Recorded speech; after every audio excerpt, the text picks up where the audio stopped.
The first duty of government is to protect our rights. It's our job to maintain the proper role of government in what we were tasked to do. In the Idaho Constitution, Article 1, Section 1, we have a right to life, we have a right to defend life. This legislation is centered on meeting the needs of Idaho families. And we have no way to maintain control over the spending of this program, and it will be a disaster for this state long term. But we have a whole gamut of kids whose parents would like to do something for them and they cannot. The courts have long held that our ability to transfer title on real property benefits society as a whole. This is simply about putting it out of reach of young, innocent, vulnerable children and making our libraries and schools a safe place for them to go. And I am increasingly frustrated that we cannot stop ourselves from drinking at the public trough. He's sounding the alarm. He's saying if we don't address these issues, we potentially might have greater problems moving forward. I feel like we're back to an unappointed board that gets to decide who is essential and who is non-essential. If I was looking at a business and I was looking at these figures, there would be heads rolling because this is unsustainable. We're supposed to be bottom-up government. We're supposed to be representing my citizens' ideas and your citizens' ideas, and we're supposed to be discussing them and debating them to come to a conclusion. And for me, it's about a couple things. It's about food security, it's about national security, and it's about preserving American exceptionalism. The First Amendment and our freedom of religion, freedom of speech are our first liberties. They are so important. We don't have the rest without them.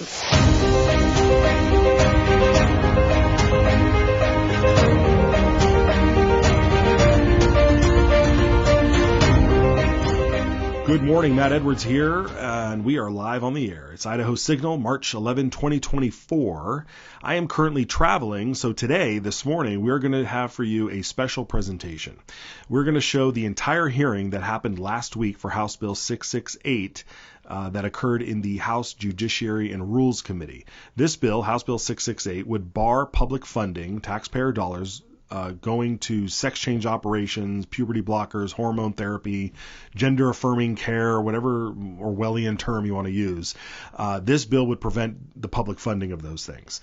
And so we think it's important, as we've done before with other bills, to watch the entire hearing, to listen to the debate back and forth, and to see the process, to see how it happens. We will be back tomorrow live with a live show, hopefully. And but in the meantime, please watch this important bill hearing, and we will see you next time. Thanks. No problem. Thank you, Mr. Chairman, members of the committee.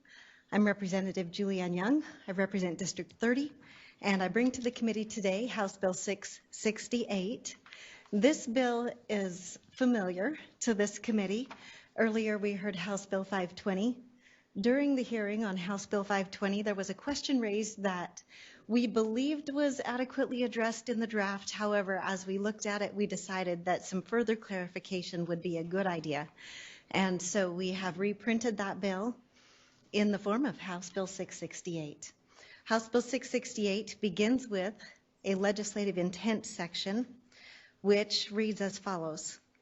The legislature finds that the surgical operations and medical procedures described in Section 18-1506C3 Idaho Code, when used for the purposes of altering the appearance of an individual in order to affirm the individual's perception of the individual's sex in a way that is inconsistent with the individual's biological sex, carry substantial risks, and have known harmful effects, including irreversible physical alterations, and in some cases, sterility and lifelong sexual dysfunction. So, Mr. Chairman, with your consent, since I am not a medical doctor, I thought it would be good to have an expert witness that could provide some perspective on this piece of House Bill 668. And so, with your permission, I would like to yield a portion of my opening to Dr. Teague. All right, I'll see if I can get him brought up on the screen.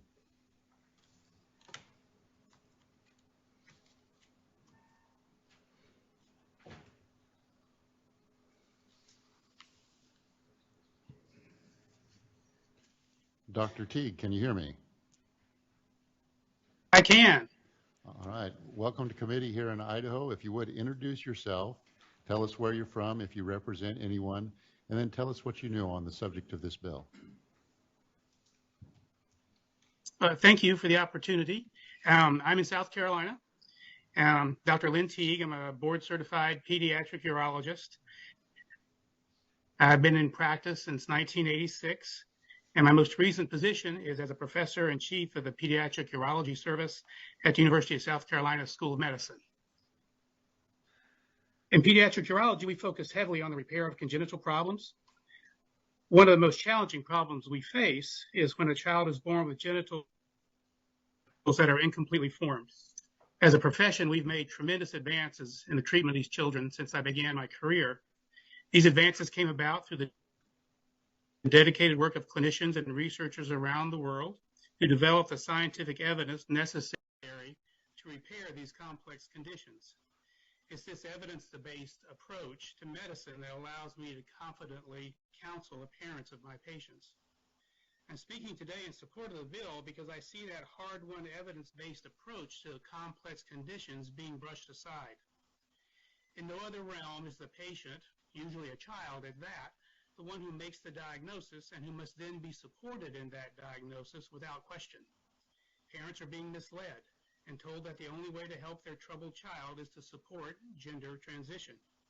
You must do this, they are told, before the psychological issues, such as anxiety and depression, can resolve.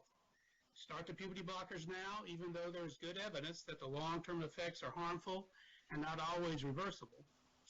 After that, you can begin the cross-sex hormones, and thereby you will ensure future infertility.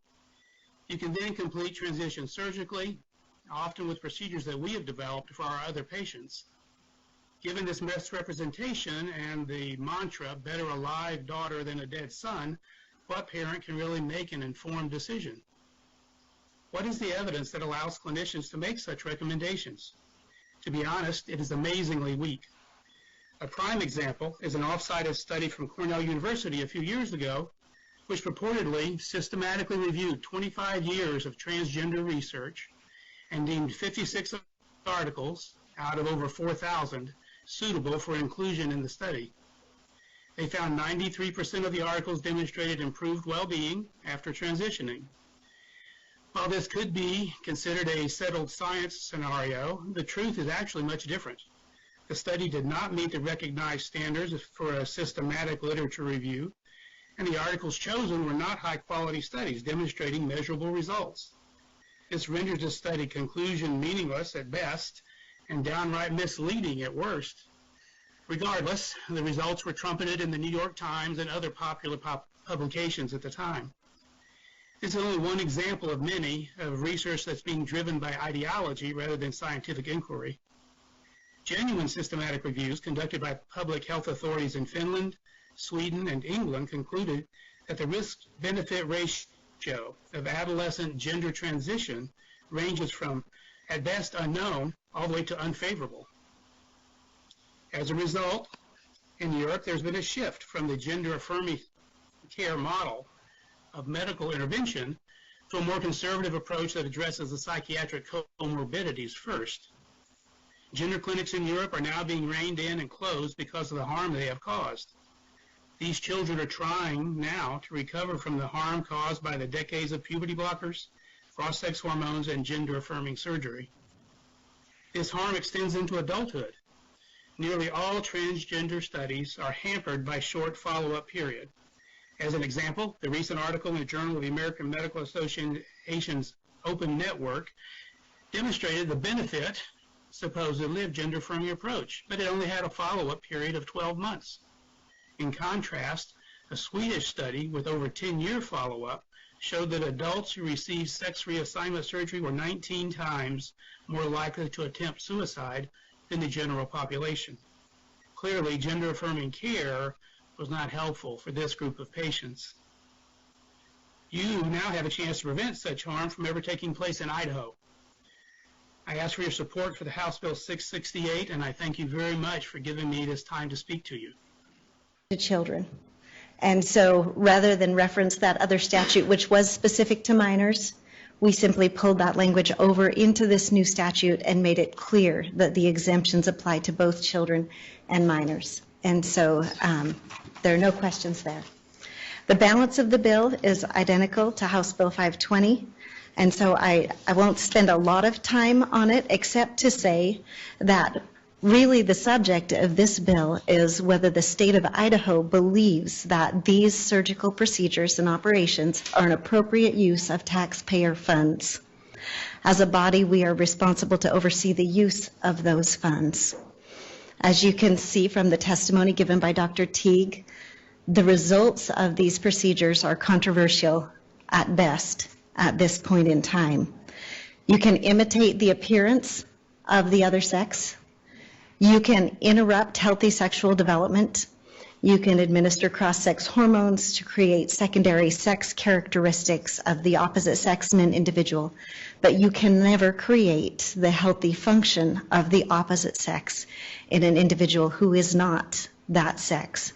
And these treatments and procedures come with a very high cost in terms of long-term effects to an individual's health and well-being.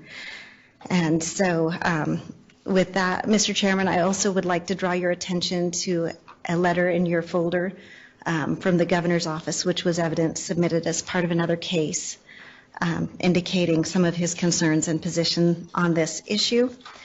And I would be happy to stand for any questions. Any questions from committee of Representative Young? All right, thank you, Representative Young. I have a question.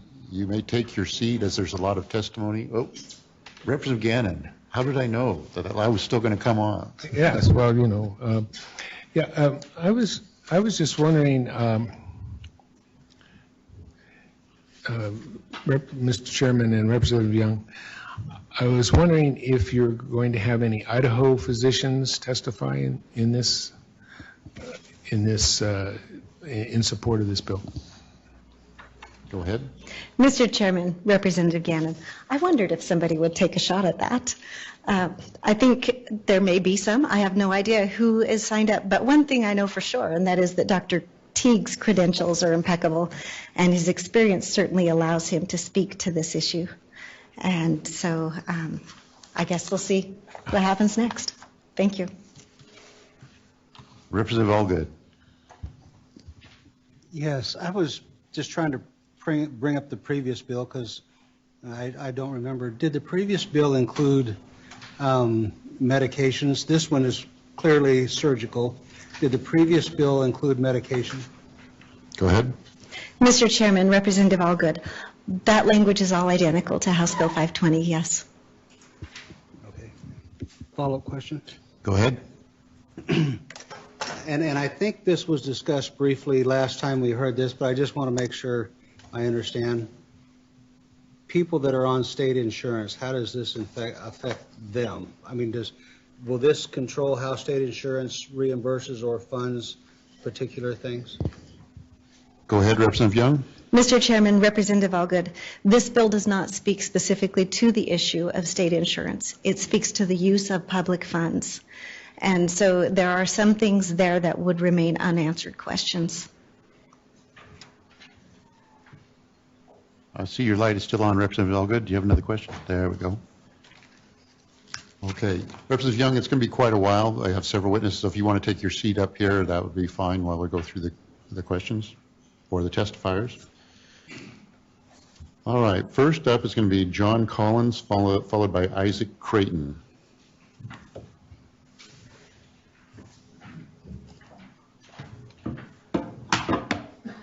Mr. Collins, welcome to committee. If you would introduce yourself, tell us where you're from, and if you represent any organization.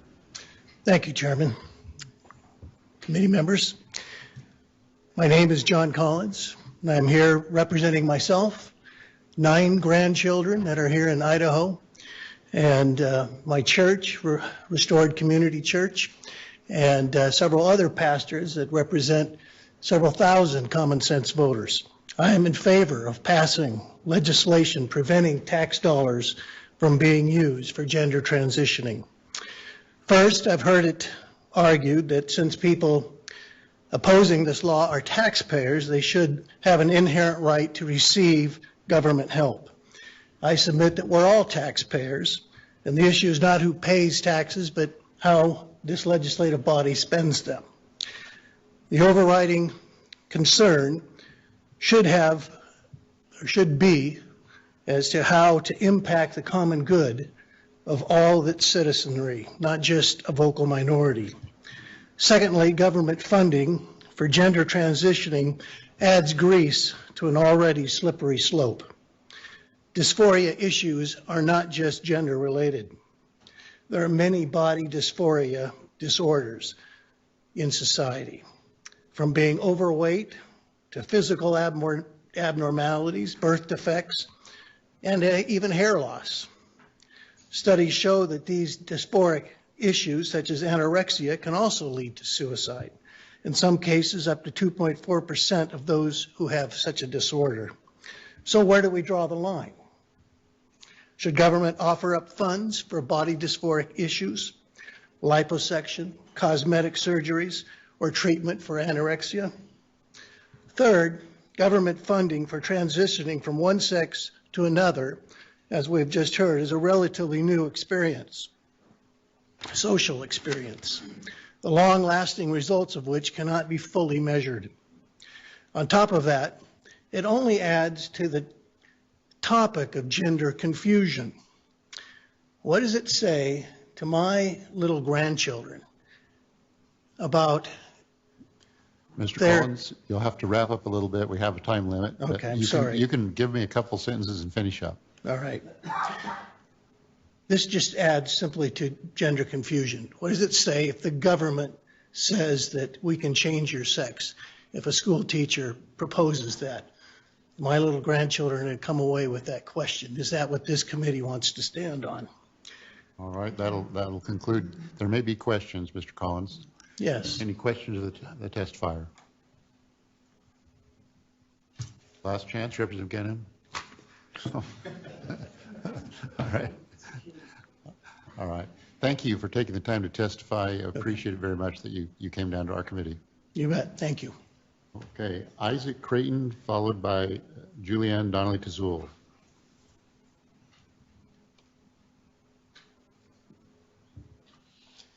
Welcome back. You know the drill. Go ahead. Yes. My name is Isaac Creighton. I am testifying against this bill, and I'm basically representing myself. I previously did testify on House Bill 520 prior to House Bill 668. I'm a state employee. I work for the state, and I receive state insurance as such of an employee. Right now, I have a list of stuff that's covered. HRT is covered on that, among other things. As has been raised, it's questionable if that would affect it, since it's essentially, public funds paying the employer premium sides of the insurance that I also pay into off of my paycheck on each payday I have with the state. Talking with the Office of Group Insurance, who manages the insurance for employees of the state.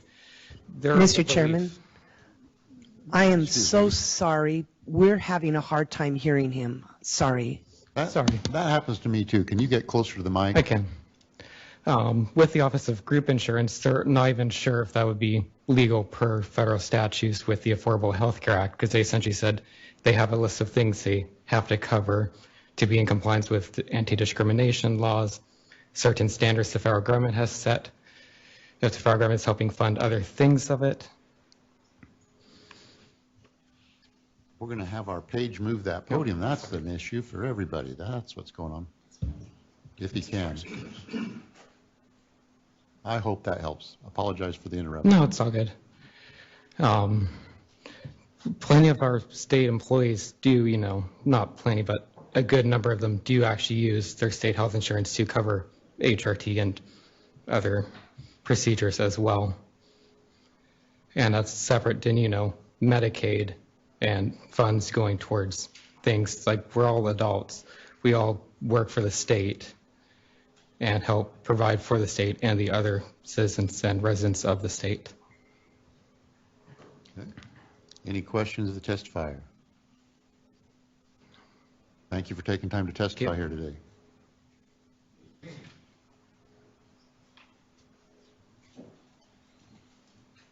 Ms. Tazul, followed by Micah McDonald. May I hand something to the page, sir? Say again? May I hand something to the page? Yes.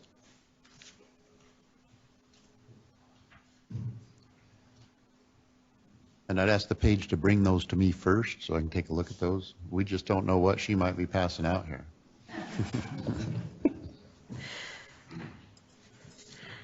I'm really not that frightening, surely.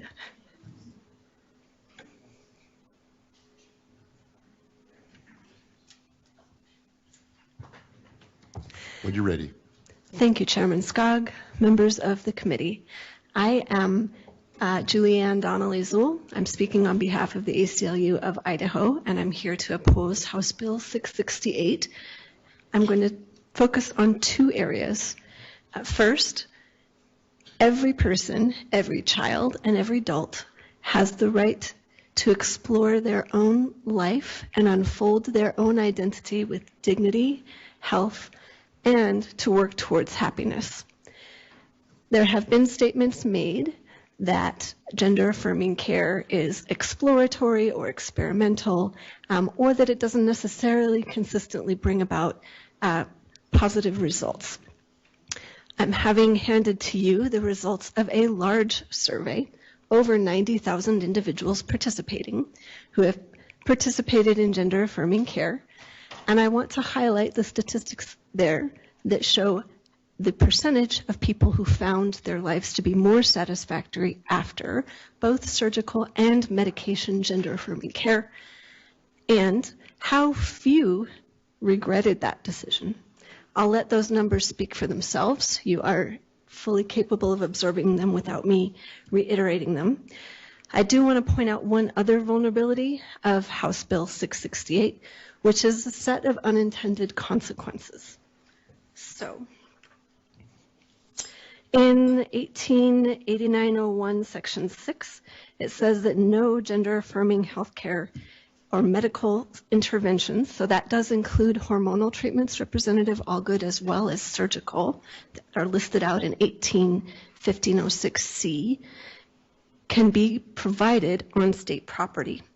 That sentence is passively constructed. There's no subject. There is no identified person or entity that is forbidden from making that provision. It is everyone. It is anyone. So if a person in state-owned property is administering medication to themselves, they have violated this statute. I would point out Idaho has over 8,900 students living in state-owned residences on university properties, and the expectation that this would be enforced against every one of those students is simply unrealistic and vague. We've come to the end of the time. Thank you. Thank you for your testimony. Micah questions. Representative Ehart. Two questions. The first one, Mr. Chairman, is not meant to be long, but you had mentioned something about children being able to affirm themselves. Do parents play a role at all in the direction of their children's lives? Go ahead. Chairman Skog, Representative Ehart, parents absolutely do, in conversation and with consent of their children. Children are thinking entities able to contribute what direction they want for themselves, as well as their parents providing guidance. Thank you, Mr. Chairman. One more question. Interesting answer. The second question would be, you mentioned with this survey that these people had felt satisfied, with the surgeries that they had. How many of these people in this survey were asked this question 7 years after the surgery had been completed? Go ahead and answer if you're able. Chairman Skog, Representative Ehart, all of these individuals were asked at different points in their lives that didn't specify how many years later. And I think 7 is a rather random one. Thank you, Mr. Chairman. I'll expand on that at the time. It's a very specific year for a very specific reason. Thank you, Representative. All right, no further questions. Thank you. Micah McDonald, followed by Sandra Eaton. Mr. Chairman. Yes. I just want to point out that we have just received, and for some reason my email was open, 41 pages of comments on this bill from the secretary. So I don't know if we're going to have... yeah, let's wait until we have discussion and go into that. I just want everybody to be aware of that in case they wanted to read it. That would be an appropriate time to tell them when we're done with the test fires. All right, still looking for Micah McDonald. Going once, going twice. All right, Sandra Eaton.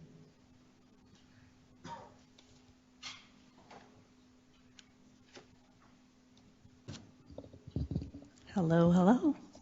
Trying to make sure. Hold on a moment. All right, if you would, introduce yourself, tell us where you're from, if you represent anyone, and tell us what you know. All righty. I thank you, Mr. Chairman, and thank you, members of the committee. I am Sandra Eaton. I am representing myself. I am a resident of Idaho since 2019. I am a retired accounting administrator for the state of California, the Department of Corrections. My background includes reviewing medical bills for gender transition that were in the tens of thousands. Costs continued to increase over time as well as insurance premiums. We reached the limit and went through a budget crisis when no invoices could be paid. Through a court order, we were granted the ability to pay beyond our budget for all medical costs. These costs were not reflected in our budget. We were tapping into the fund balance, the general fund, or other budgets of all other agencies. The state of California recently settled an insurance dispute and returned 80% of the premiums paid, as it was not sustainable. I do not support using taxpayer dollars for an open-ended and ever-increasing cost. I'm in favor. Thank you. Representative Achilles. Yep. Thank you, Mr. Chairman. Ms. Eaton, just, sorry, my hearing is not very good, but these costs that you were referring to, this was for the state of Idaho or the state of California? State of California. Sorry, Thanks, Mr. Chairman. And see no other questions, but Ms. Eaton, I take it that you were testifying about the extreme costs or overrides on sex change surgeries and that type of thing at the prisons? Yes, okay.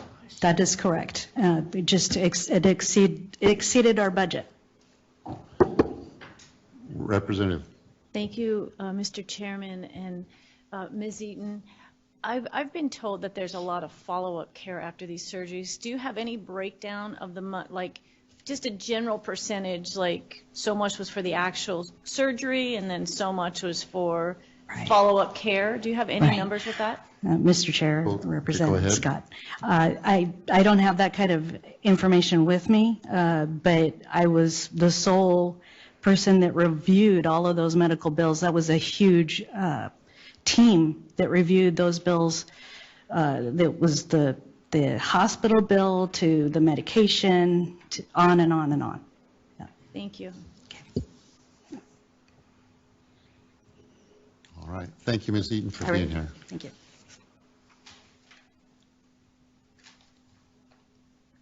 Aaron McDermott.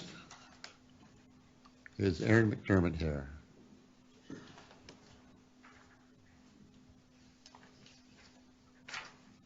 Followed by Celeste Terra.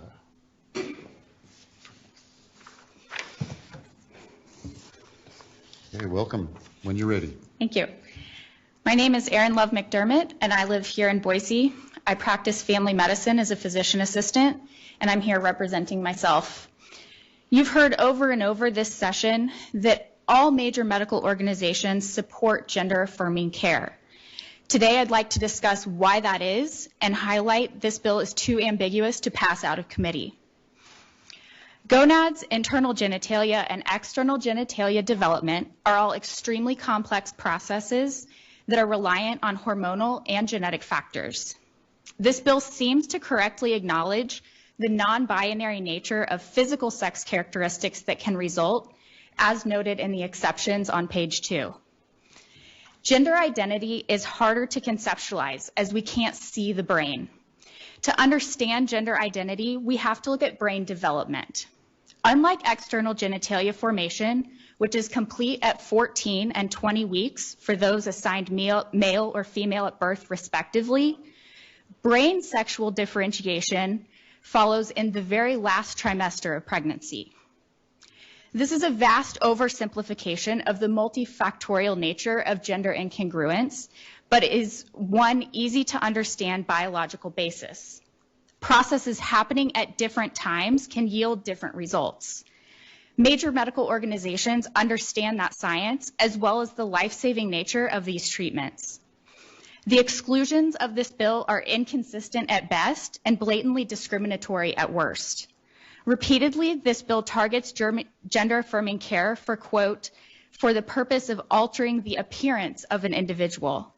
What if the purpose is to reduce suicide attempts, to ease psychosocial and emotional distress?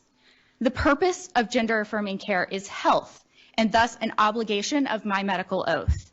Help keep primary care providers in Idaho and vote no on this bill. Thank you. That's good use of your time. I'm on the clock. I have a question. This bill is, for the most part, the way I see it, about whether taxpayers should pay for sex change procedures. Is your position taxpayers should foot the bill for that? That's not primarily what I see this bill to mean. The fact that the language throughout this bill says surgical operation or medical intervention, to me signals that, out of a lack of definition of medical intervention in this bill, we have to assume that that includes hormone therapy, medications that are used. And so that is part of the ambiguity of this bill, in my opinion, and why it can't be passed. Thank you. All right, now Celeste Terra.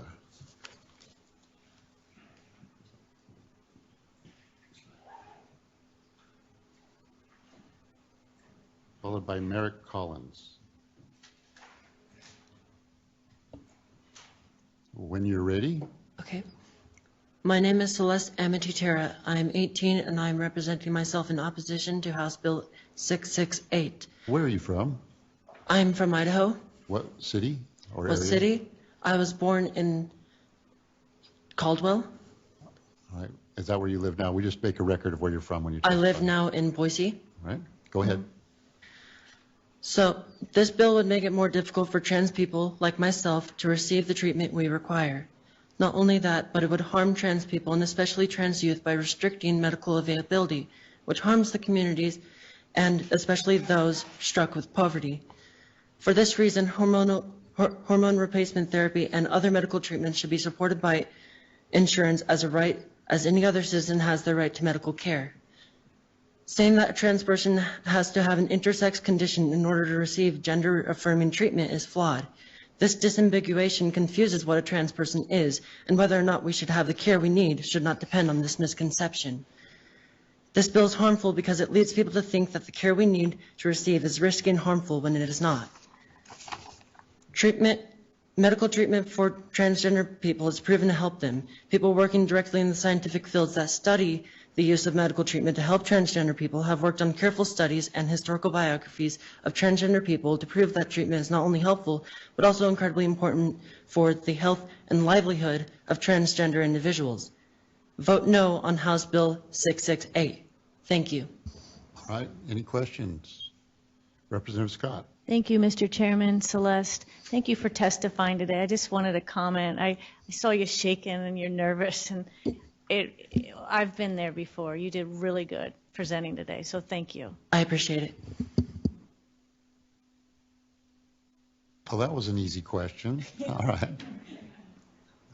Merrick Collins.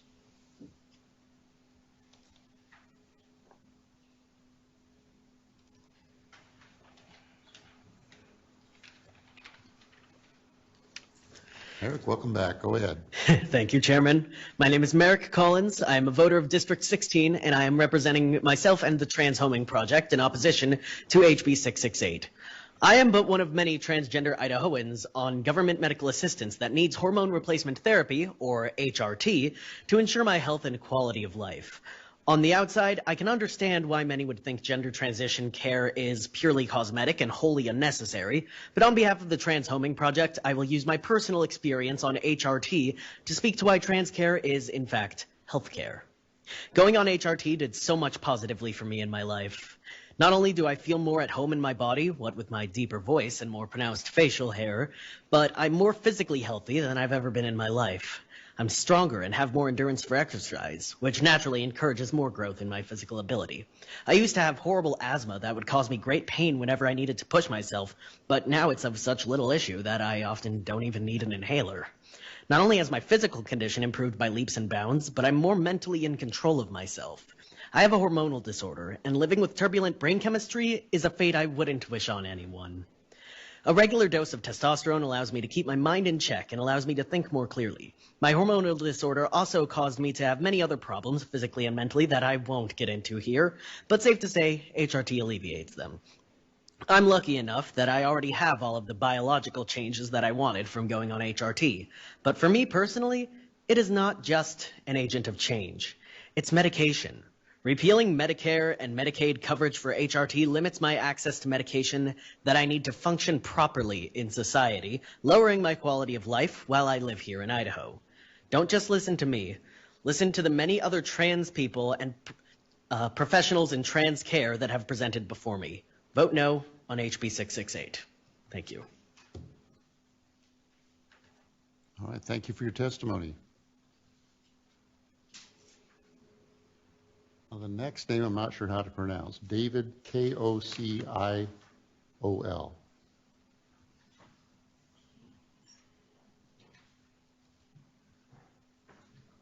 Followed by Sydney Fetzer.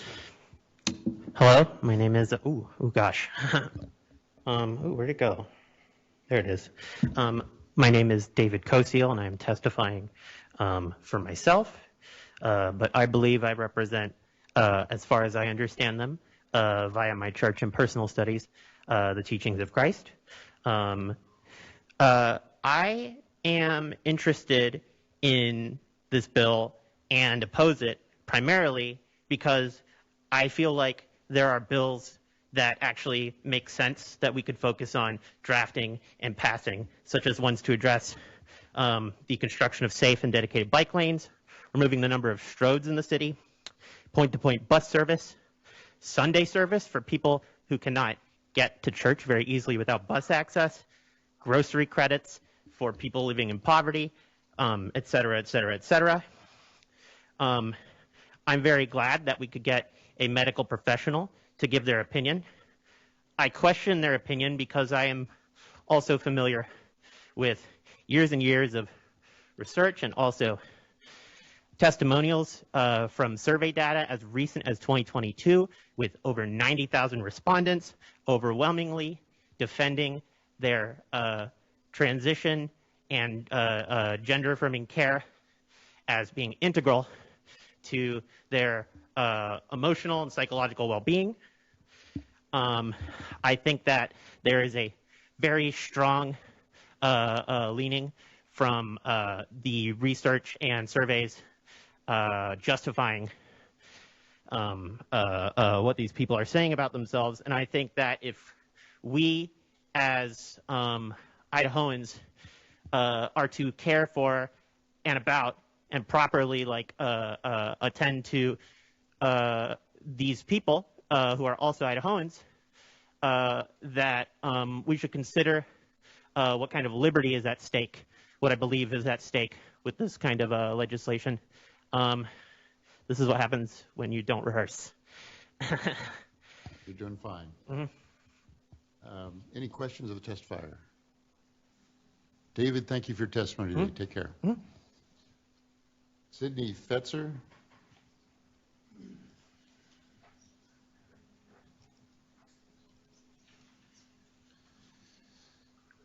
Sydney, before you start, I'm going to ask a personal question. How old are you? I'm 19.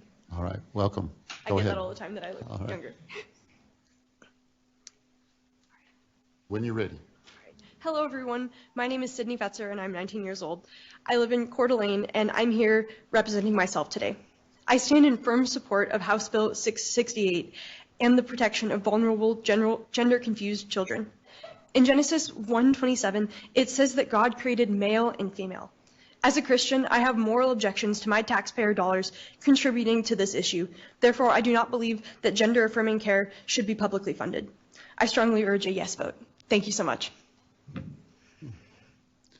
Very efficient. Welcome from Coeur d'Alene. Thank you. Karen Hansen, followed by Marvin Alviso. Oh, this is a virtual.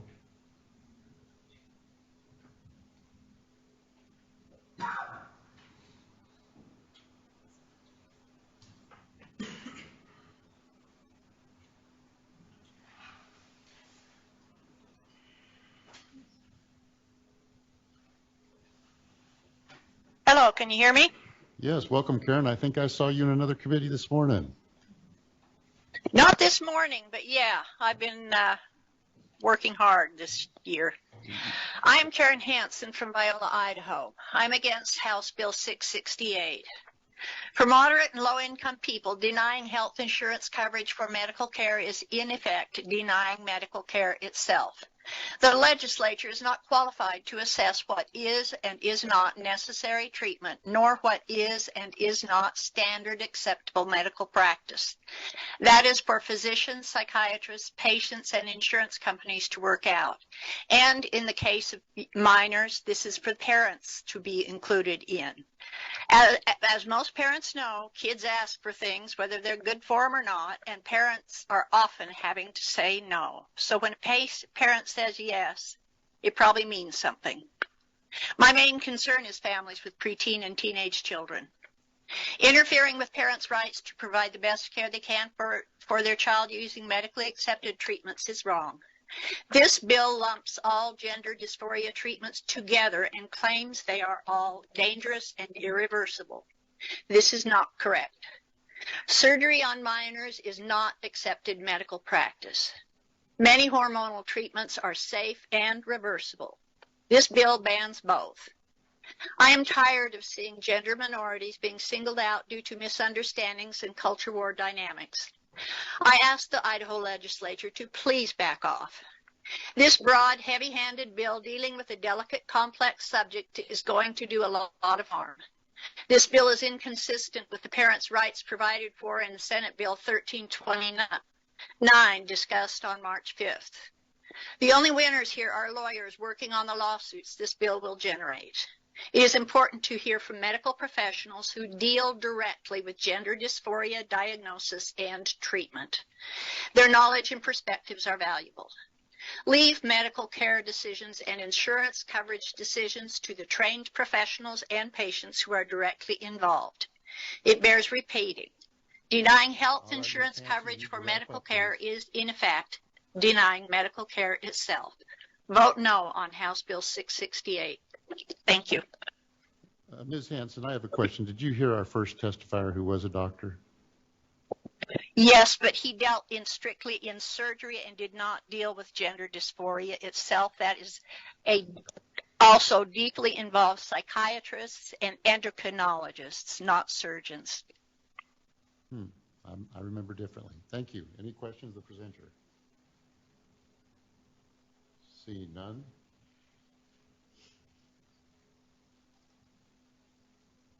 Okay, Marvin Alviso is next, followed by Tony Oxen.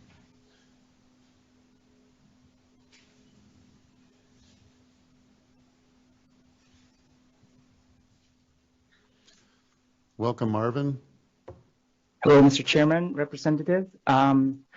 I am Marvin Alviso, a family physician practicing here in Boise for the past 13 years. And I'm very deeply concerned about the potential consequences of House Bill H668. As a medical professional and member of the Idaho Coalition for Safe Healthcare, I implore you to consider the ethical implications and harmful effects this bill might have on our community.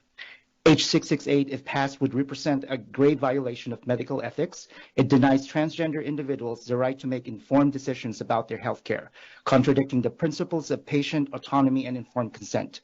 By restricting access to gender-affirming treatments, This bill undermines the dignity and well-being of not just transgender individuals, but their families and support systems. Furthermore, H668 ignores established medical consensus and best practices. Leading medical organizations recognize that the importance of gender-affirming care as an effective and evidence-based treatment for gender dysphoria. Denying transgender individuals access to these treatments not only goes against medical expertise, but also places their health at risk. And arbitrary adjustments to medical standards of care not only invite litigation, especially when one system prohibits this standard of care while another one endorses it. Moreover, it is essential to recognize that many medical procedures considered elective or non-urgent by broader public are life-saving or medically necessary, indicated on patients' needs. Procedures such as breast reduction for individuals with chronic back pain, reconstructive surgeries for burn patients, and gender-affirming surgeries for transgender individuals are all examples of interventions that may be deemed elective, but still they are medically necessary for the patient's well-being and quality of life. Discrimination against individuals based on gender identity may violate the Equal Protection Clause of the 14th Amendment. Legal challenges against this bill will likely complicate its implementation and potentially cost Idaho taxpayers valuable resources. Transgender individuals are valuable members of our society, contributing in various roles and sectors.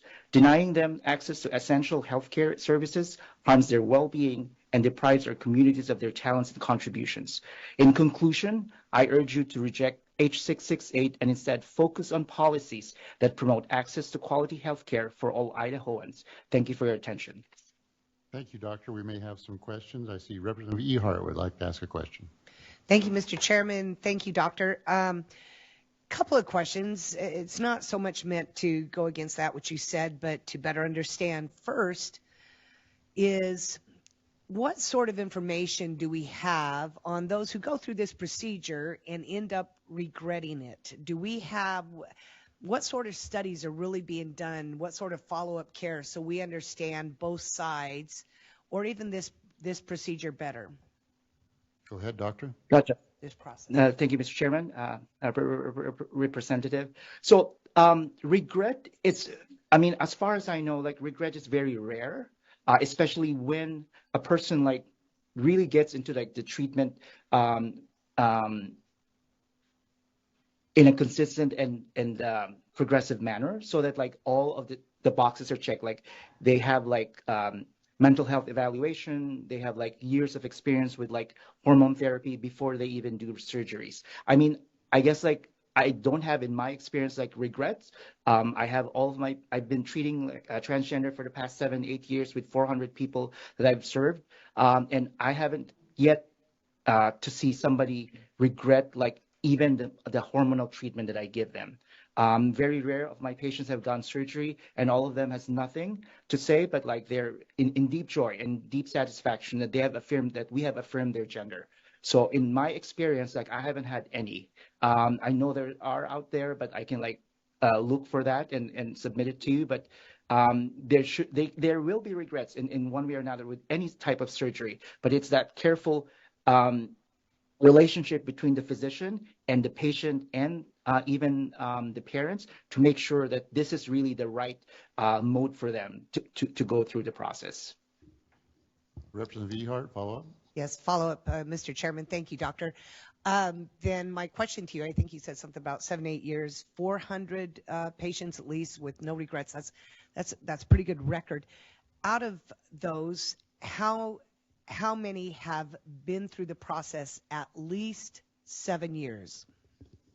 Doctor, if you're able to answer.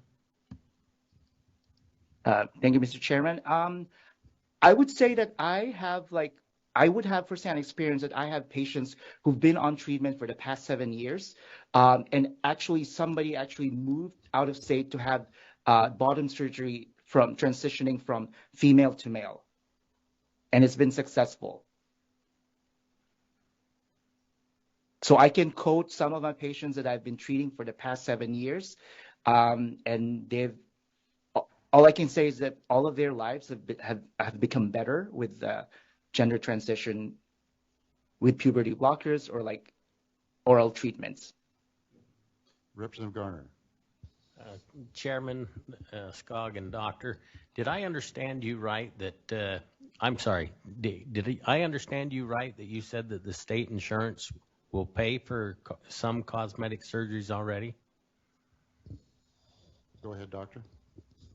Oh, I'm sorry. Mr. Chairman, thank you, Representative. I'm talking about like other elective procedures, like for people who had like for weight losses, for people who have lost great tremendous of weight. There are like some like loose skin there that are elective surgeries that can be done.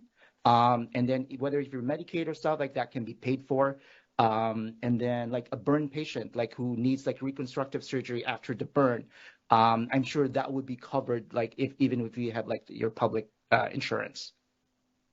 So these are all elective, and just like the gender affirming care, I stand on that. Doctor, this is the chairman, and I have a question.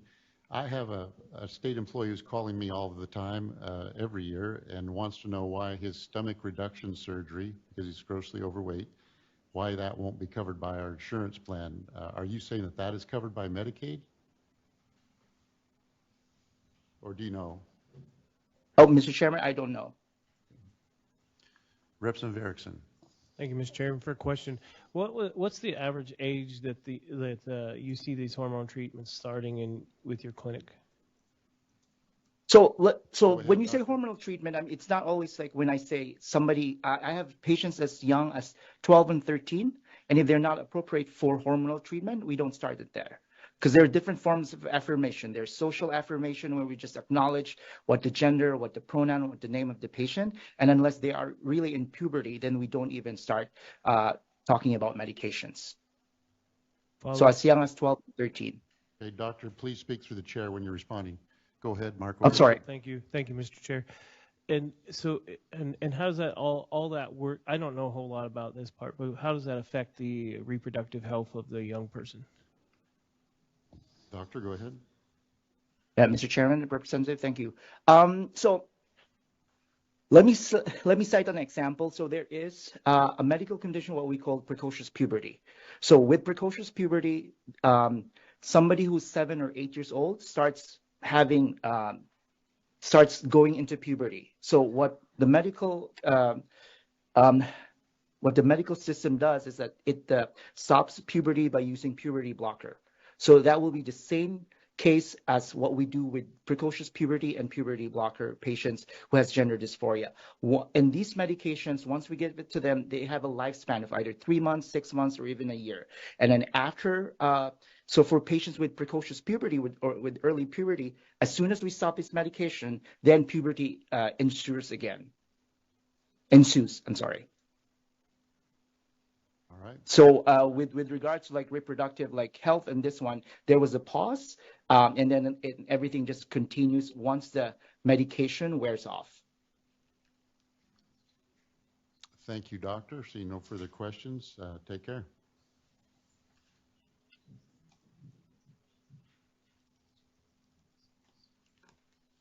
Tony Oxen. Welcome back to committee. Go ahead when you're ready. Thank you. Thank you, Chairman. Thank you, committee. My name's Tony Oxen. I live in Nampa, and I'm a taxpayer. And I've listened to a lot of the testimony talking about this bill banning transgender surgery, and I believe clearly that this bill bans paying for it with state of Idaho tax dollars. I think there's a clear distinction that we're not trying to ban people from getting any kind of surgeries like this. If they want to have surgery like this and they have insurance that pays for it, fine. If they want to pay for it themselves, fine. I have a problem with my tax dollars paying for it. And I believe that's clearly what this HR 688 does on here, is it bans the state funds, state taxpayers from footing the bill for these. So I support this. I forgot to set your timer, but you came As I'm way done. in, so. Any questions of the presenter or the testifier? Thank you, Mr. Oxen, for driving over here. Take All right, care. you bet.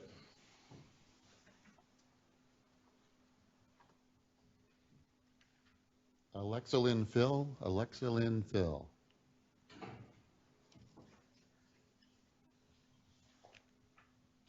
Go ahead when you're ready. I'm Alexa Lynn.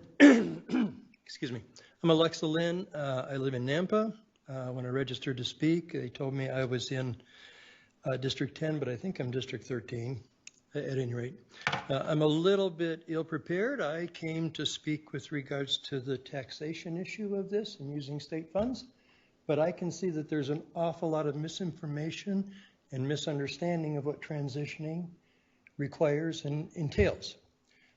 So I would like to make my statement with regards to the taxation aspect, and then if there are any questions, I'd be more than happy to offer my personal experience of transitioning over 50 years ago. So I can give you what happens after 7 years. I moved here in 2004 to work in a fine jewelry store in Meridian. From that moment, the state has become my home, and I began supporting this state. I have continually been employed and have paid income taxes for 19 years. I bought a home in Caldwell and paid property taxes since then. I vote and am actively engaged in living a full life. I contribute to the health of the business community, the cultural community, and the artistic and entertainment community in this area. My patronage and the sales tax associated contribute even more to the state coffers. I contribute to the overall health of our community by volunteering time, money, experience, and into a variety of charitable organizations. I mention these items not because you need to see the face of a real person in this community that your decisions affect every single day. We wish nothing more but to live our lives with the same freedoms, opportunities, support, and respect the rest of society enjoys. I vehemently oppose this bill and its hateful intent. This bill seeks to discriminate further against my trans... Excuse me, using words like hateful intent impugns the motives of those who bring it. We talk about the bill, not the motives of anybody bringing a bill. Thank you. I apologize. This bill seeks to discriminate further against my trans and non-binary siblings, compromising our health and well-being. Further vilification and marginalization of a vulnerable population is nothing more than a cruel and vicious attack. Stop the hate, do better, and serve the entire citizenry of Idaho. Thank you for your time. Again, thank you for testimony. The warning about using words like hate towards the bill or towards your legislators here or anybody else in the room. Now, I have a question. We were going to talk about the taxes. Should a taxpayer be paying for this? I didn't hear your opinion on that, yes or no. I'm vehemently against this bill because I feel my taxes should support all people in their medical health and emotional well-being. I do not think you should be singling out one group to not pay for necessary care, which is what this bill would seek to do. Thank you. Any questions? All right. Thank you for driving over.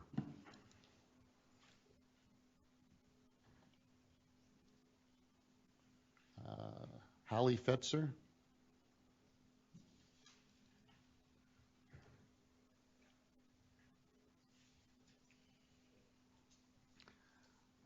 Okay, I have to ask the same question. Are you over 18 years or older? Yes, I'm 19 as well. We're twins.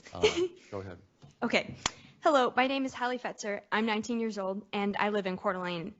And I'm here representing myself and I believe also my fellow Christian taxpayers. I stand in support of House Bill 668. I'd like to read 1 Thessalonians 4:1-8. Finally, then, brethren, we urge and exhort in the Lord Jesus that you should abound more and more, just as you received from us how you ought to walk and to please God. For you know what commandments we gave you through the Lord Jesus. For this is the will of God, your sanctification, that you should abstain from sexual immorality, that each of you should know how to possess his own vessel in sanctification and honor, not in passion of lust like the Gentiles who do not know God. That no one should take advantage of and defraud his brother in this matter, because the Lord is the avenger of all such, as we also forewarned you and testified. For God did not call us to uncleanness, but in holiness. Therefore, he who rejects this does not reject man, but God, who has also given us his Holy Spirit. I believe that God created male and female, and I have moral objections to the government using my taxpayer dollars for this purpose. I would strongly urge a yes vote on this bill, and I pray that you will honor the Lord in your vote. Thank you. Any questions of the testifier? No questions. Thank you. Thank you.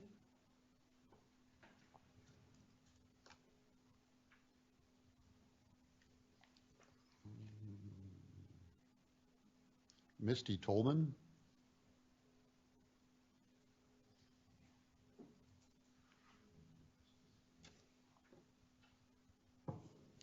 Good afternoon, Chairman Skog, members of the committee. My name is Misty Deli Carpini Tolman, and I'm the State Director for Planned Parenthood Alliance Advocates, Idaho. People of all gender identities deserve civil and human rights, including the right to high quality, affordable, and non-judgmental health care. Every single major medical association, including the American Medical Association and American Psychiatric Association, oppose coverage bans on gender-affirming care. These professional and medical organizations represent millions of healthcare providers, researchers, and mental health professionals in the United States.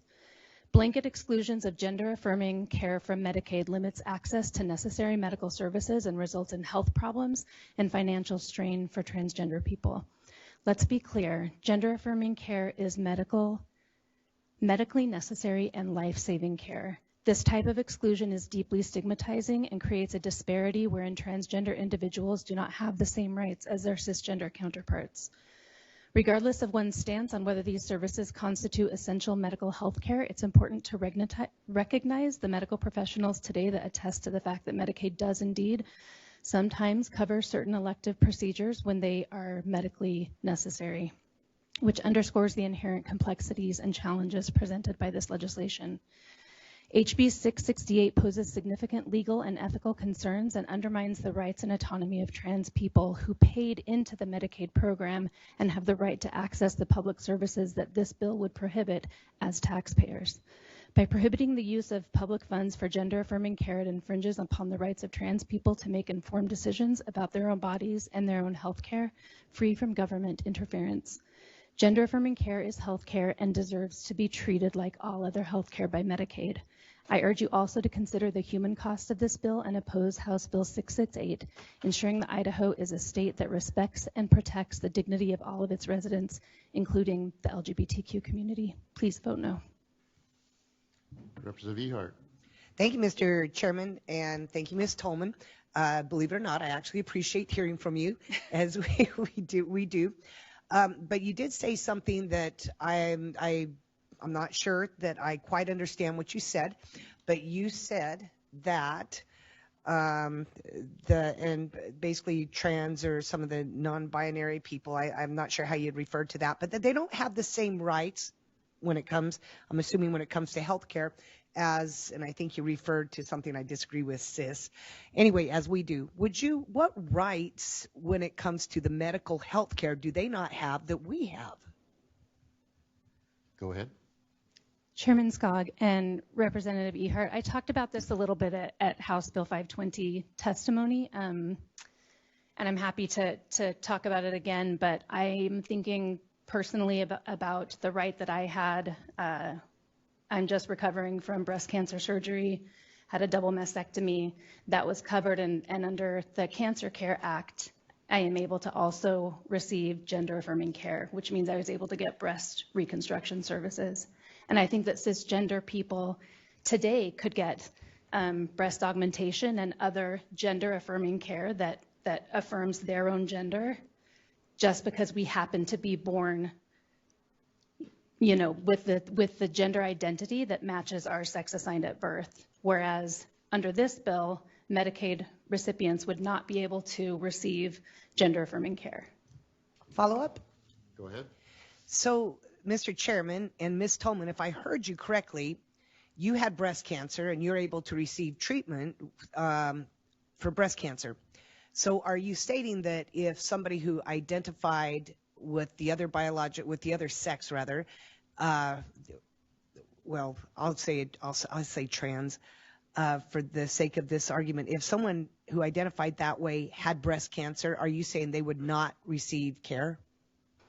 Go ahead. Chairman Skog and Representative Ehart, male-bodied people do get breast cancer, and under this bill, the way it is written, they would not be able to receive gender-affirming care that affirms their identity. So Mr. to get Chairman? that breast reconstruction, how would they be able to Okay, go ahead and finish your answer. get that care under the language of this bill? Mr. Chairman, I won't belabor this, but I specifically asked if, from what she said, that she had received cancer. I mean, she had cancer and received care for cancer. I wanted to know if she was insinuating that someone who had cancer that was a trans person, if she was saying they would not be able to receive then care for cancer, because that's essentially what she said. I wasn't talking about something else. So it was a very specific question about cancer. Chairman Skog, may I If you may. respond? I'm sorry if I misunderstood your question, Representative Ehart. Obviously, everybody would be able to receive the care for cancer or the treatment for cancer. And in addition, under the Cancer Care Act, you can get breast reconstruction surgery, which is that gender affirming care. Whereas if a male-bodied person who gets breast cancer goes in for cancer treatment, under the language of this bill, would not be able to receive that second surgery that I was able to receive. I'll leave it at that, Mr. Chairman, but I think there's still a disconnect, but thank you. All right. Representative Scott. Thank you, Mr. Chairman. Sorry. Missy, so my question, I don't understand how we're treating groups different, because we're not giving taxpayer money to, I'll just say, I don't know, non-trans people, and we're not giving it to trans people. So nobody's getting it to change their sex one way or another. So how is that picking a group and like disparaging a group? Okay. Chairman Skog and Representative Scott, gender affirming care, is a big umbrella. It goes beyond just surgery to change one's gender. It covers a lot of different medications. One of my examples was what I just went through, and that does create two different sets of rights for cisgender versus transgender people. I believe, I don't want to say this because I'm not 100% sure, but I hope that I can have some folks checking on this. But we were talking earlier that I believe there are other medications that are technically gender affirming that are covered under Medicaid. And I can email them to you once I get back to my seat. I'm sorry. Okay, follow up, just quick. Go ahead. Thank you, Mr. Chairman. Misty, so I'm just saying we're not giving the medications to this group and we're not giving them to that group. So how is that treating groups differently? Because we're just saying we're not going to use taxpayer dollars to do this. If you want to go this route, fine. If you want to go this route, fine. But we're not going to give either of the groups money to do these things. Chairman, if you care to answer, you can. Sure. Chairman Skog, Representative Scott, one of the medications I'm thinking of off the top of my head is Viagra, that's covered under Medicaid and can be considered to be gender affirming and then is allowed for one group of people, whereas gender affirming medication to another group is not.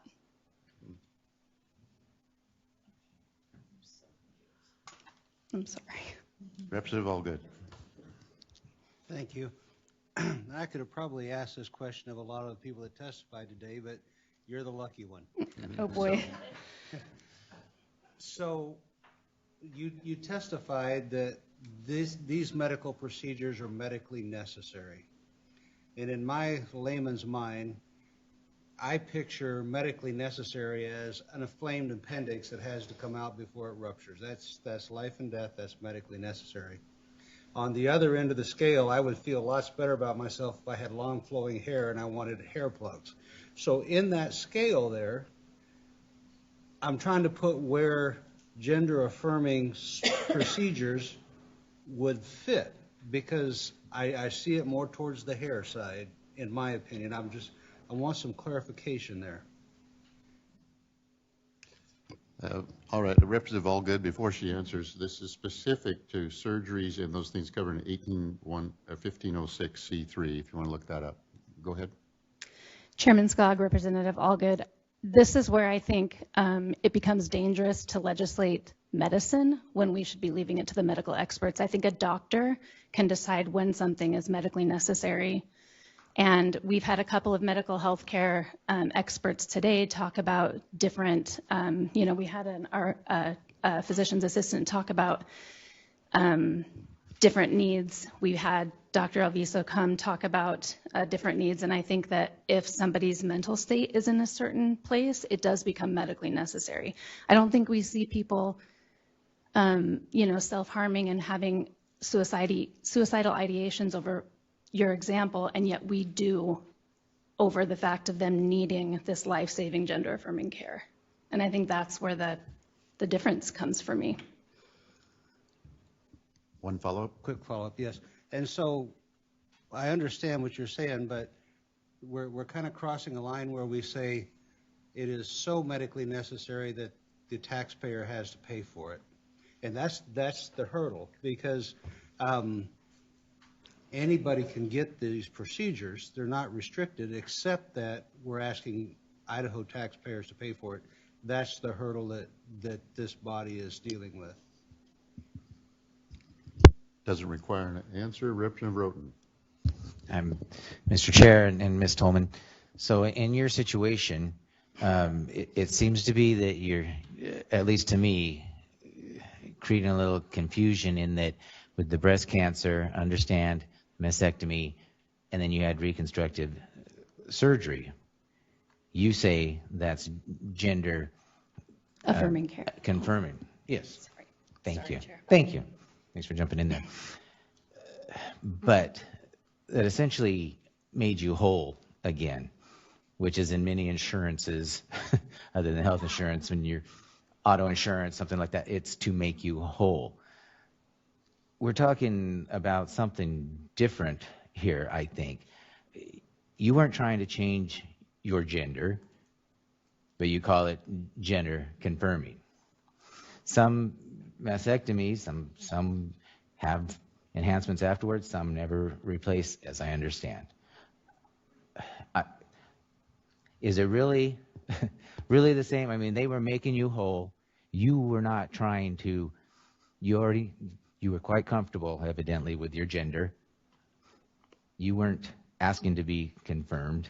So I think there's some confusion in saying that kind of procedure, and we've got a lot of people that have cancer, and now we're going to say, you want to use that here on the gender confirming, when it seems like it was just making you whole. Want to be sure we're talking about the same thing here. This wasn't an elective surgery per se. I mean, it's unfortunate that you had to do it, is what I'm saying, but I just don't see how it levels with gender conformity and your gender. I mean, maybe your identity, but you weren't trying to change something. Is that correct? Go ahead. Chairman That's Skog. the last question for this testifier. We have other people who need to Representative testify. Roten, I am sorry for bringing us down this rabbit hole. It really is clear in my mind, and so I have not tried to bring confusion to the committee. I have friends who went through breast cancer alongside me who decided to not have reconstruction surgery. I had some choose various options that definitely affirmed their identity. And so I don't see them as less whole than me because I made this decision. I don't think it's about whether or not I'm whole. I think it's about whether or not it's affirming my identity. Okay. I'm sorry. Thank you very much. Nixon Matthews is virtual.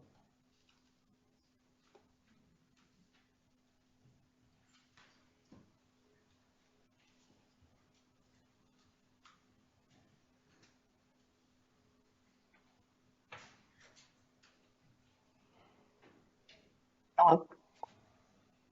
Hello, Nixon. Welcome to committee. Hey there. You know the drill. Go ahead. All right. My name is Nixon Matthews. I live in Boise, Idaho, District 16, and I am here to express my strong opposition to HB 668.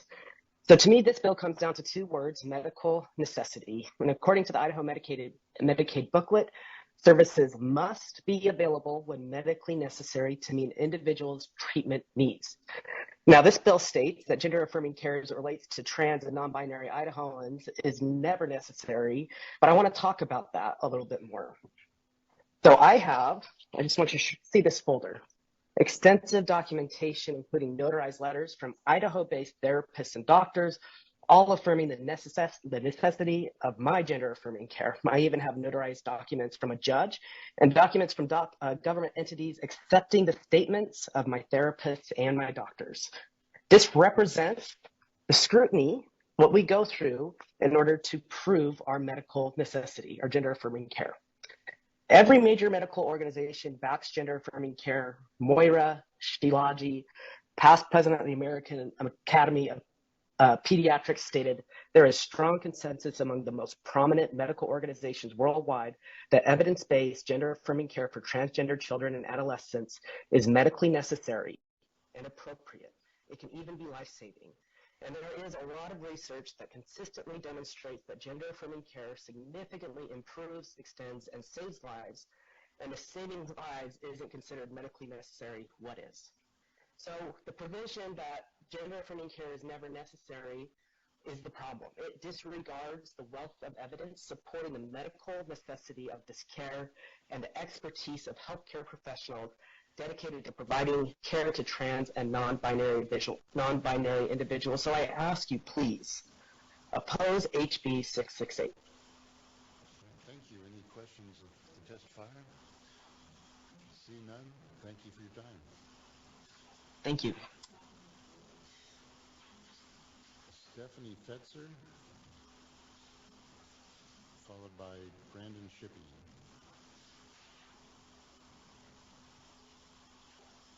When you're ready. Good afternoon. I won't be as well-spoken as my daughters, and I'm 53. Bad on me. My name is Stephanie Fetzer. I live in Coeur d'Alene, and I'm here today representing myself. I am in strong support of House Bill 668 and urge a yes vote today.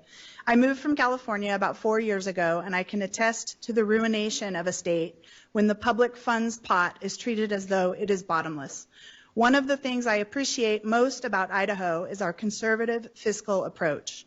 My understanding of this bill is that it does not ban transgender care, but rather it prohibits the use of public funds. It seems as though some are attempting to muddy the water here today and distract from the true intent of this bill.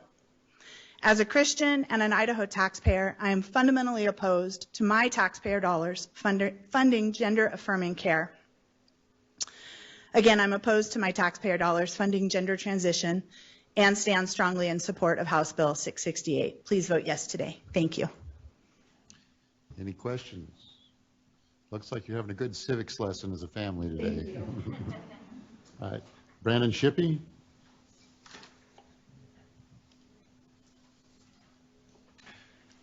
Mr. Chair, members of the committee, I'm Brandon Shippey. I'm a native Idahoan. I'm from New Plymouth, and I am a disciple of the Lord Jesus Christ. I support this bill. The American Journal of Psychiatry published a paper in 2019 in a study titled Reduction in Mental Health Treatment Utilization Among Transgender Individuals After Gender-Affirming Surgeries. In this paper, they claim that there was a benefit to mental health. However, this study had many flaws, so in 2020, they issued a correction stating that it is not accurate to confidently say that gender-affirming surgeries always lead to less mental health treatment. They go on to say later on in the article, in the paper, that the conclusion that surgeries definitely result in reduced mental health treatment might be overstated. Again, that is in the American Journal of Psychiatry. So even if there was evidence that this experimental treatment was helping with mental health, taxpayers are not responsible to provide for all possible means to help someone's mental health. A 2-week vacation, for example, may help an individual's mental health. In fact, the University of Pittsburgh Mind and Body Center found that taking a vacation increases positive emotions and reduces depression. WebMD has an article titled How Travel Affects Mental Health, and they state, getting out and traveling can have many benefits for both your mental and your physical health. Exploring new places and immersing yourself in new cultures or new environments is mentally stimulating. Doing this regularly can have great effects on your mental health. So then should we propose that taxpayers pay for a 2-week vacation for everyone who has restricted access to vacations because they are not able to afford it? And my answer is no, absolutely not. It would be absurd. Therefore, I conclude that neither should we be enforcing the good taxpayers of Idaho to foot the bill for these extremely expensive surgeries that do nothing to address the mental health but only cause harm to the body. Thank you. All right. Thank you, Mr. Shippey. Any questions of Mr. Shippey from New Plymouth? See none. Thank you for your time and for driving over here. Thank you.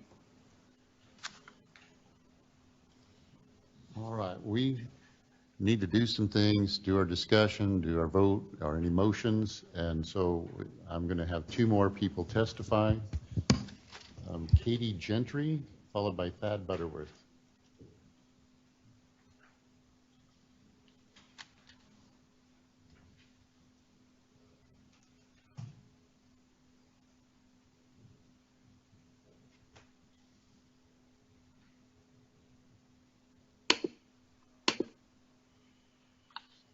Ms. Gentry, go ahead. Hello, can you hear me? Yes, very clearly. Thank you, members of the House Judiciary and Rules Committee. My name is Dr. Katie Gentry, and I'm an OBGYN physician and reside in District 19. I am representing the Idaho Coalition of Safe Healthcare as an Idaho physician to express my deep concerns regarding House Bill 668, which aims to restrict public funds for gender transitioning. As a medical professional committed to providing compassionate and evidence-based care, this bill will have detrimental impacts on transgender individuals, their support systems, and by default, all of our communities. House Bill 668 threatens to deny transgender individuals access to gender-affirming care, which is medically necessary and life-saving for many. Gender dysphoria is a medically recognized condition, and gender-affirming treatments, including hormonal therapy, are widely recognized by medical experts as effective interventions to alleviate distress and improve the overall well-being for transgender individuals, allowing them to lead productive lives and contribute to our society. By restricting access to these treatments, House Bill 668 disregards established medical consensus and undermines the ethical principle of providing patient-centered care. Furthermore, it is essential to recognize that transgender individuals are taxpayers and members of our community who deserve equitable access to healthcare services. Denying them access to medically necessary care based on their gender identity is discriminatory and unjust. As policymakers, I hope you all seek to be merciful and show understanding for communities of people who have not yet gotten to know. They are your constituents, as are we, the physicians who provide care for them, just like we provide care for you and all Idaho families. Moreover, House Bill 668's definition of elective procedures fails to consider the medical necessity of gender-affirming care. While some may perceive these procedures as optional, they are in fact medically indicated treatments that alleviate significant distress and improve the quality of life for transgender individuals. Okay, I Just need you as to we, wrap up, if you would. Your time's expired. If you have okay, final sentence, go ahead. One more. Thank you. Just as we recognize the importance of providing medically necessary care for other conditions, we must afford the same respect and dignity to our transgender individuals seeking gender-affirming treatments. All I right. ask you We have to a question reject for this. you. We have a question for you here. Representative Scott. Thank you, Mr. Chairman. Dr. Gentry, my question is, you use the word dysphoria. So when I look that up, it says it's a generalized dissatisfaction with life or unease. So what I'm wondering is, when you talk about gender dysphoria, a generalized dissatisfaction to me, I just wonder, do you believe as a doctor that all parts of this pathway are necessary?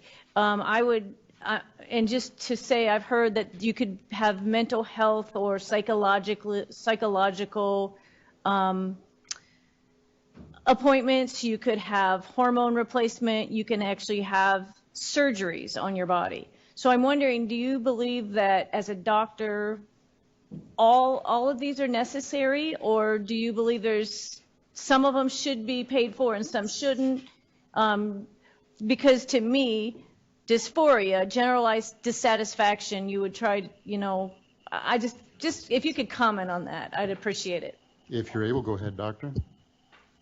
Mr. Chairman and Representative, if I understand your question correctly, it's whether or not gender dysphoria, which for different individuals means different things, but is a medical diagnosis.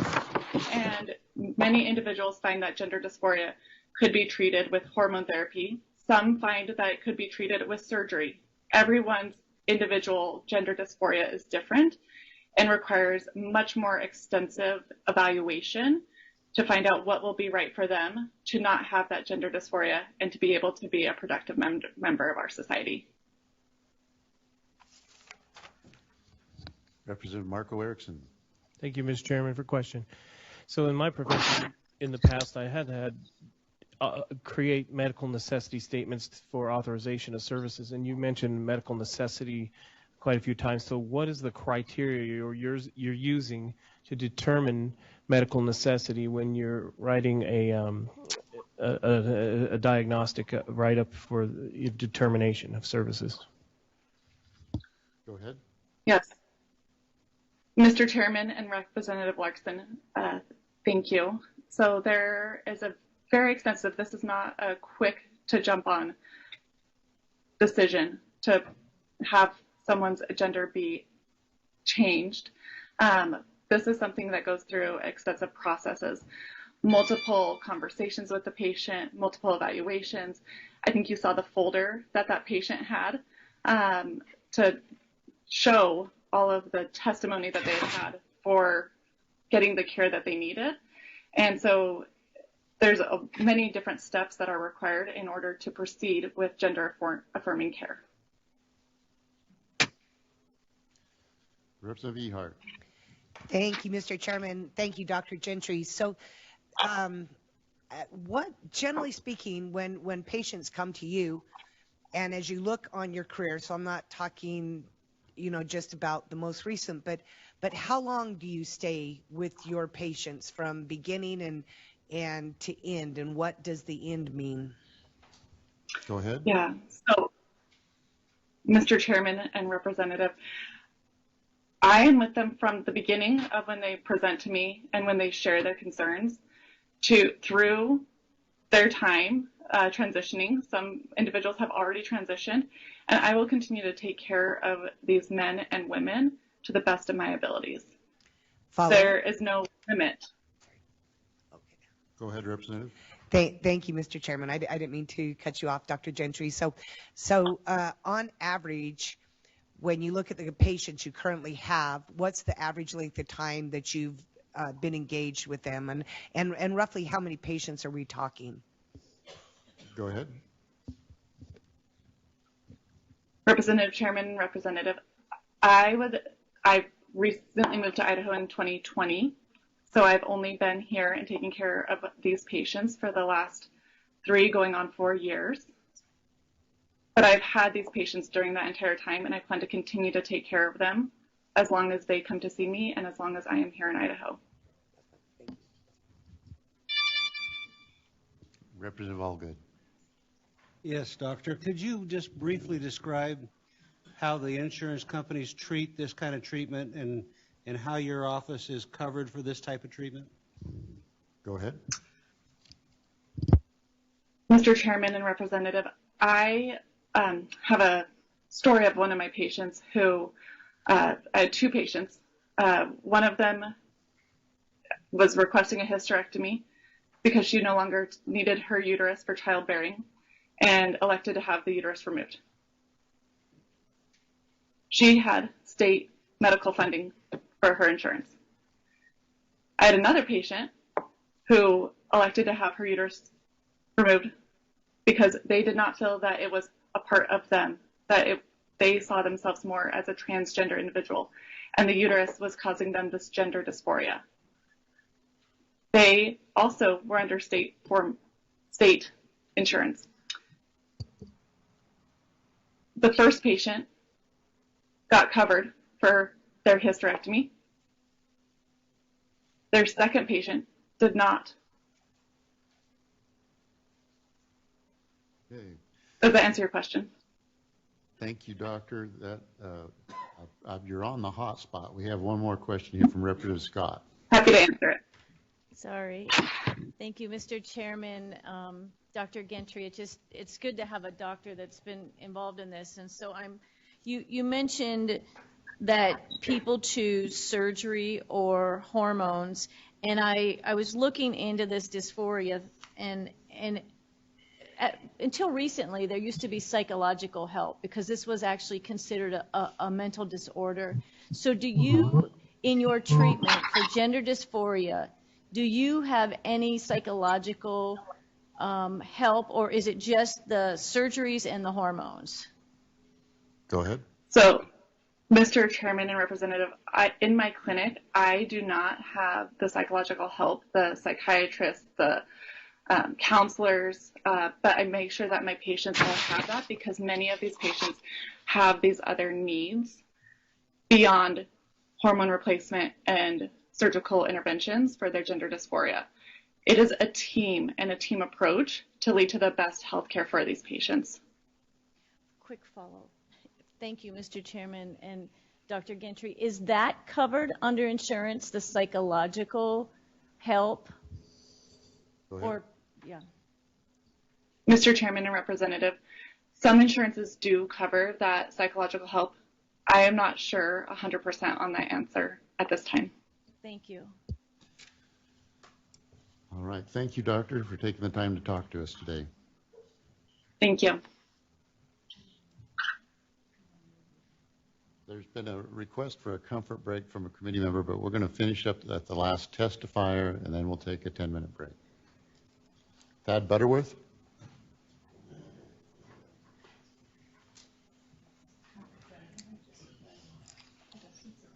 When you're ready. Good afternoon, Mr. Chairman and members of the committee. Thank you for taking the time to hear my testimony this afternoon. My name is Thad Butterworth. I reside in Meridian, Idaho, and in this case, I am representing myself. I am deeply concerned for the transgender community over the current regimen of treatments. They've been shown to have very negative long-term health care effects. Some of those effects include reduced bone density, seizures, cognitive effects, and this is according to the American College of Pediatrics.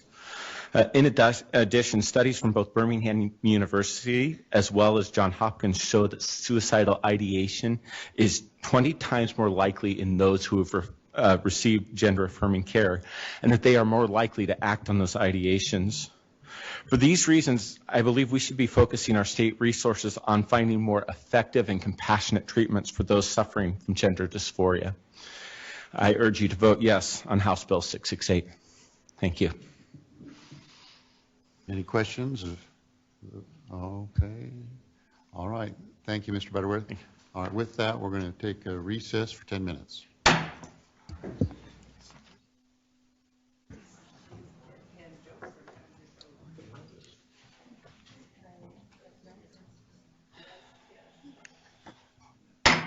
We're called back into order. Representative Young, if you'd like to conclude, and there will be some time for questions. That's okay. When we're up.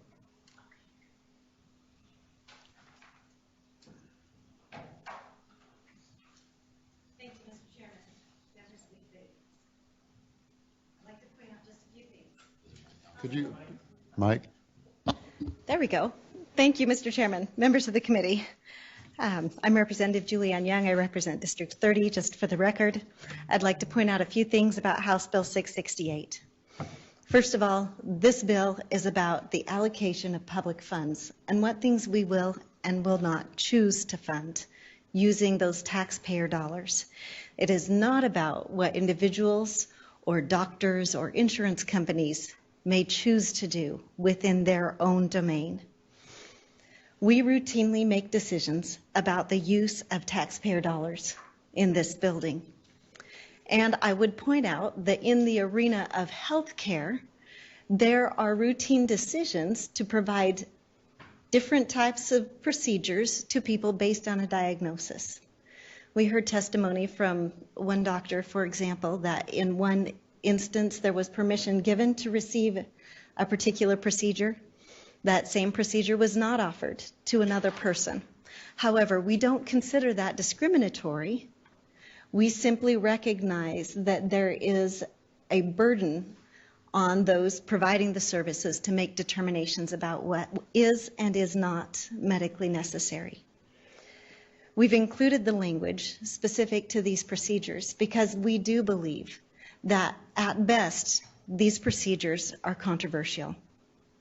You heard testimony from Dr. Teague at the beginning indicating his frustration with the lack of adherence to evidence-based practice in some of these areas. In addition to this, committee, I would also point out that if our category is defined by the treatment that we seek, we would find ourselves in a cycle where we would never be able to deny to spend money on any treatment, or for that matter, anything else that we get asked to pay for in this building.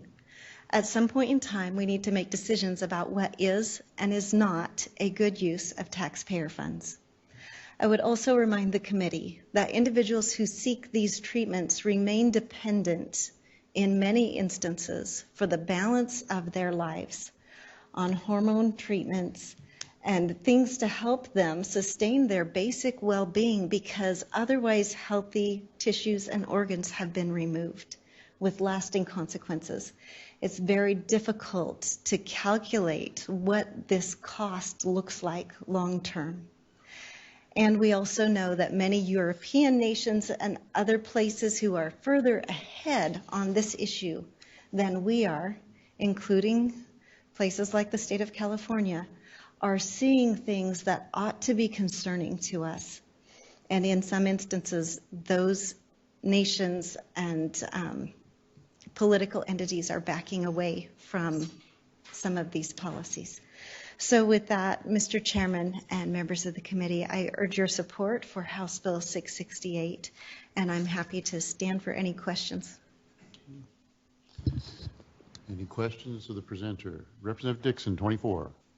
Thank you, Mr. Chairman, Representative Young. So I just have a couple phrasing questions, I guess. On page 1, on lines 35 to 38, it mentions that it's I guess defining the surgical operations or medical interventions, but it says for the treatment of any infection, injury, and it names a few things. Some of those would be emergencies. So I'm just wondering how that coincides with EMTALA, because hospitals are required to treat emergencies. So would they have to determine whether or not the person had come in because of an injury based on a gender surgery, or how would that work? Go ahead. Thank you. Mr. Chairman, Representative Dixon, I would point you to the top of this section where you see that this is a definition of exempted surgical operations or medical interventions. And so House Bill 668 prohibits the use of taxpayer funds for many of these procedures that we have talked about. However, these are things which are exempted from the prohibition, which means they would be able to be paid for with taxpayer funds. Follow-up? Sort of a follow-up. Thank you. I just misread that. So then my other question, I'm wondering, and I apologize, I was in a meeting at the beginning of our committee hearing, so you may have answered this previously, but when we're talking about no taxpayer dollars, are we talking about just Medicaid, or are we talking about like the state health care plan, so all state employees? I don't know if that was touched on before, but. Go ahead. Mr. Chairman, Representative Dixon, we did touch on that at the beginning, but I'm happy to answer it again. This is regarding taxpayer dollars. There are other decisions that are still in play that need to be made by entities outside this room. And so there is some uncertainty as to how this will play out exactly in regard to state benefits.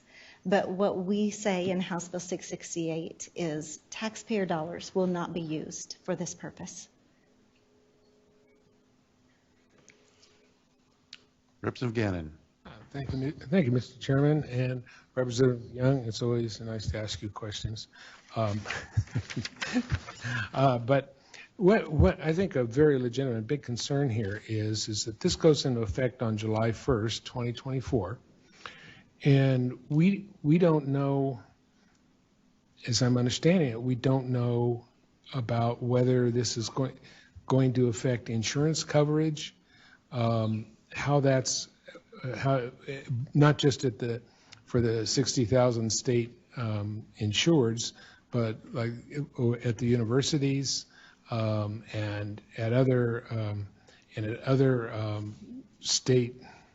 other facilities that receive state funds. And it seems like that should be in the bill as to what the intent is there, rather than leaving everybody in limbo and not knowing what's going to happen on July 1st. Was there a question in there, Representative Gannon? Is there a way that we can amend this bill to deal with that issue? Representative. Thank you. Mr. Chairman, Representative Gannon, this bill doesn't specifically address insurance benefits, and I would point out that we are in the middle of a transition between our insurance providers, which will take place on July 1st, and so there may be other things that will change. That's just part of what happens when you change insurance providers, and so there are things that will yet remain to be determined, but that is not the topic of this bill. Representative Scott. I'm going to make a motion to send House Bill 668 to the floor with a due pass recommendation. Thank you. Representative Keelys. Mr. Chairman, I'd like to make a substitute motion to send House Bill 668 to general orders, and I'd like to do that for a couple of reasons, if I may explain. Certainly. First of all, I understand the intent of the sponsors and the gentleman on the second floor. There are a number of issues, however, there are a number of issues and unintended consequences with 668. I will say I think this is the first time I've heard in this body that we're looking to lessons from California and Europe in terms of setting policy here, but I'll just sort of set that observation aside. As we heard from Doctors McDermott, Gentry, and Alviso, the medical research is not as clear, I believe, as Dr. Teague suggests. This is complex. I think importantly, though, from a bill construction standpoint, the language is inconsistent between this first section, specifically 1A and 1C. Right? In 1C, we defer to good faith medical decisions for a disorder, but in A, we are determining what is and what is not a medical disorder. So it's the legislature making these decisions, not medical professionals. And so, I think we've lost that element of good faith when we're looking at paragraph 1A. And do we or do we not recognize a dysphoria, right? So if that is a medical term, suddenly we don't recognize it in one section, but we do sort of look towards the good faith of doctors in the other section. Another issue is, and I've said this from the beginning, this undermines the rights of taxpayers who are exercising their fundamental constitutional rights to happily live as transgender Idahoans.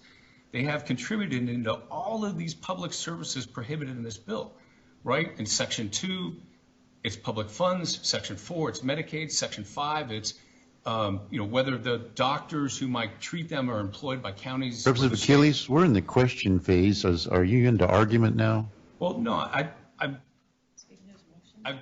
put forward a substitute motion, Mr. Chairman. So you're speaking to the motion. And I'm speaking to the motion. Are there any other questions of the presenter, committee? All right, Representative Young, you may take your seat as we're going to proceed to vote on these, it looks like. I apologize for interrupting for that clarification. Go ahead, Representative Keelys. Mr. Chairman, I appreciate that. So again, on page 2, in all of these things that are public elements that trans taxpayers have paid into are prohibited from being used to deliver service to trans Idahoans. And I think that is that's just a gigantic inconsistency here between what people have contributed and what their rights, their fundamental rights to get the services out of the system. And I think if we can extend this scenario, or we can extend this issue to scenario here. So think about an adult college student. They're 21 years old. They're living in the dorms. That's a state facility, right?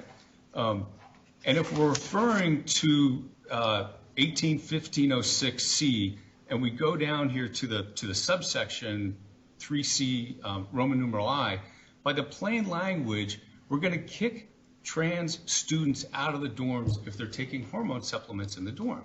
If they wake up in the morning and they take first thing they do is take their hormone supplements, this bill would kick them out of the dorm because that's a state facility.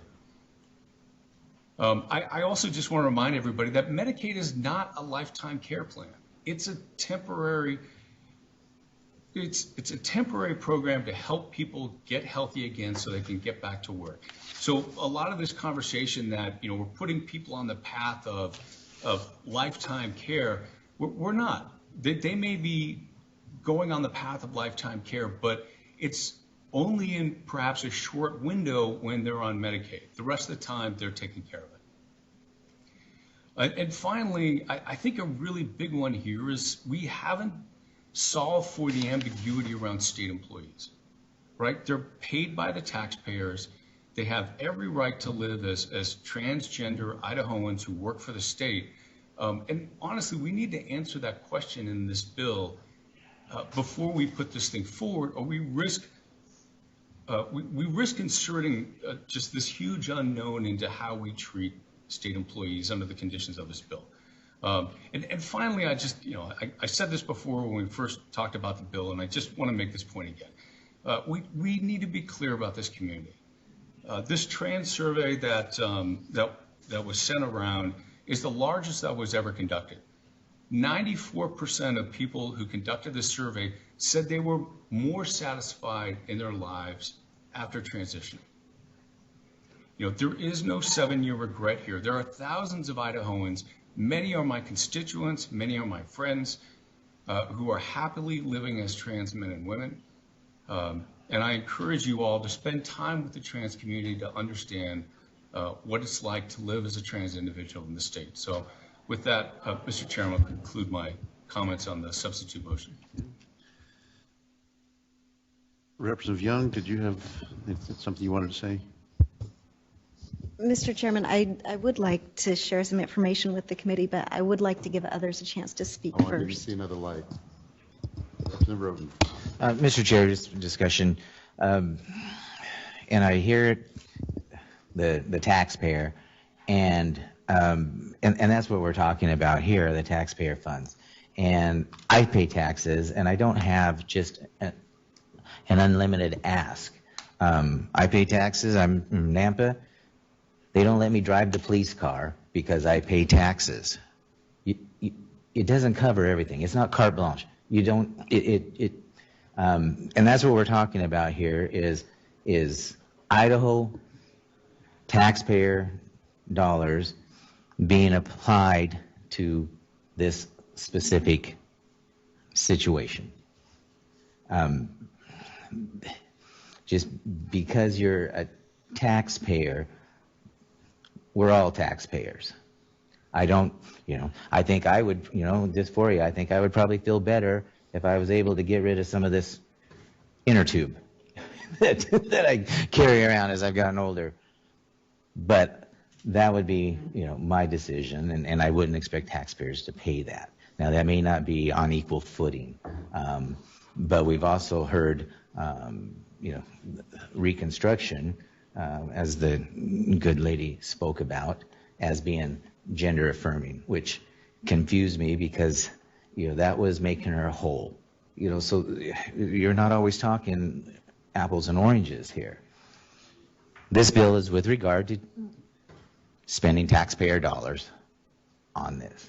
And so I don't think we're getting to, asking, do you think if it's right or if it's wrong as far as the procedures and why they're doing it, but the taxpayer. So again, I just want to go back to, they don't let me drive the police car. I don't get to ask for just I can't expect everything to be given to me and covered because I'm a taxpayer, and I want to protect our taxpayer dollars the best I can. Representative Ehart. Thank you, Mr. Chairman. Committee, I will not support the Second Amendment. I will be supporting the first. And I think there's a couple things. It's probably not a secret where I'm standing. And I think some of my questions maybe help to lead one to understand that, but I couldn't get answers to my questions. First, I do not believe in any way, shape, or form that by excluding taxpayer funds that somehow we are being discriminatory. In essence, if you want to use that word, we discriminate on everything we do in our life, because another synonym for discriminatory would be making decisions, making judgment calls, whatever may be along those lines, which is what our role here as members of the legislative body, what we've been called to do. We exclude many things. We must treat the taxpayer dollars with a sacred discretion and to be used, I think, very, very carefully. Now, to say that adequate research has been done in this area really is false.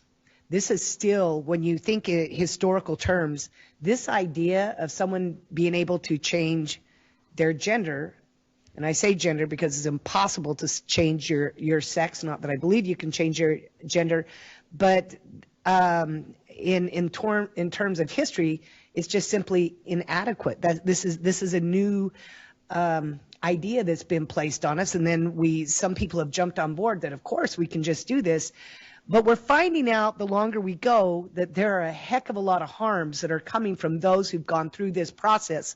Some have already been pointed out, but particularly the sterilization of those individuals where this has happened. Problems, especially the younger they are, finding out that their bones become brittle, particularly in females, and their life expectancy has been greatly diminished. And depending on the age and where, there are just so many harms to individuals through this that for us as the state to say we're going to use state taxpayer funds to aid in this, I think is completely wrong. We've also had examples through the years. Time frame actually does matter. And because we haven't been through this very long, even other nations are realizing that this isn't working and that there are problems. And they're a little bit ahead of us in starting to stop some of this. But the time frame actually does matter. 7 years is starting to be the time frame where you will see a major amount of regret. And that's why when we are talking about the survey, and as I asked others, what the time frame is, because we're going to find that that's going to be more and more important to understanding what people are actually going through.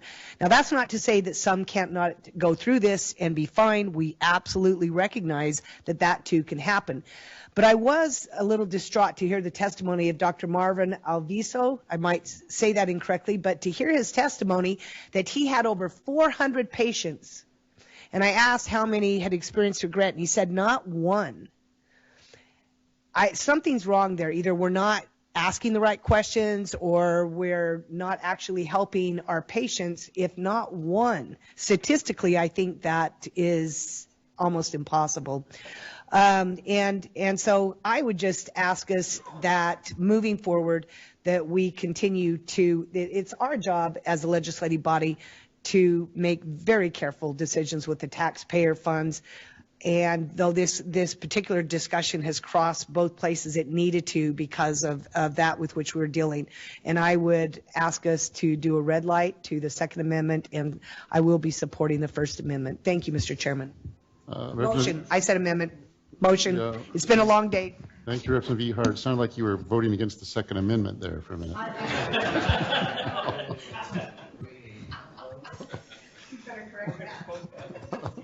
Somebody's going to clip that in the campaigns coming up.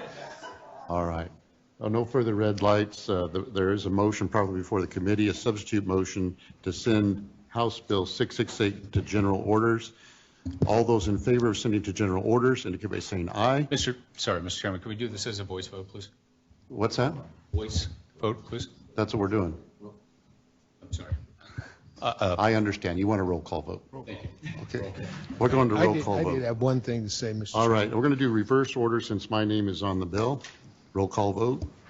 Substitute motion to send to general orders.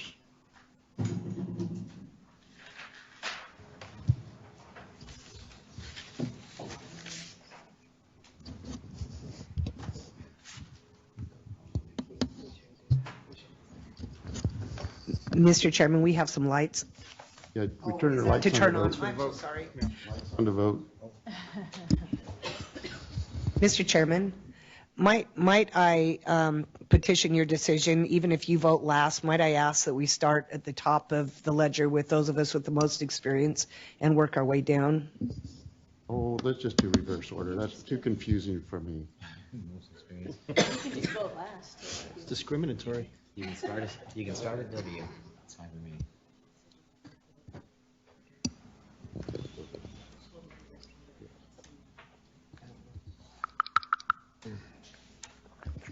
Mr. Chairman? Yes? Yeah. Representative Gannon? Thank you, Mr. Chairman.